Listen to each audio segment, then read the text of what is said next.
Well, those financial troubles will have a major influence on voters on Sunday. For more, let's bring in Giovanna De Maio. Giovanna is the transatlantic post-doctoral fellow at the German Marshall Fund of the United States. Thank you for joining us. Hello, thank you for having me here. Thank you. So which economic issues would you say are really topping the list for voters this cycle? I would say definitely the unemployment and pension reform.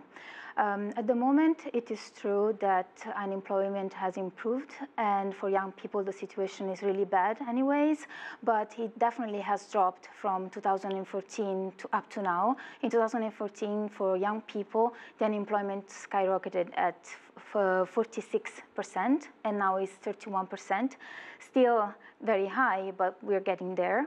So definitely jobs and pension reforms, because due to the austerity measures that, of course, Italy has to comply with, the reforms that have been undertaken by the technical government of Mario Monti, they have definitely had a bad impact on the population in terms of consensus of the Italian electorate towards the government, because they were very harsh. Right.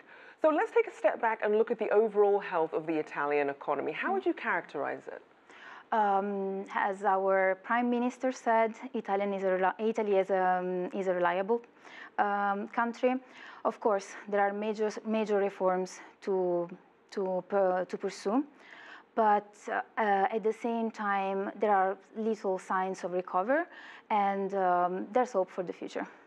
Now, what do we know about the economic platforms that these candidates are running on Sunday's election? There are different, the issues that they are tackling are almost the same. So, like I said, pension reforms, jobs, and the taxes. And what happens for the center-right coalition, they are more in favor of reducing taxes, whereas the center-left is more like redistributing wealth. So as we look at the re-emergence of Berlusconi and also the rise of the five-star movement, what impact is that having as voters head to the polls? The rise of five-star movement is mostly connected to the idea and the desire of people in Italy to have a different ruling class that can actually represent change. So that is the main idea of five-star movement and the main desire for people for voting for it. As far as Berlusconi, he, in a way, is the result of a shortage of better alternatives for the right coalition. So, in a way, he was able to wrap up the center-right and make his own party having more consensus over the few months.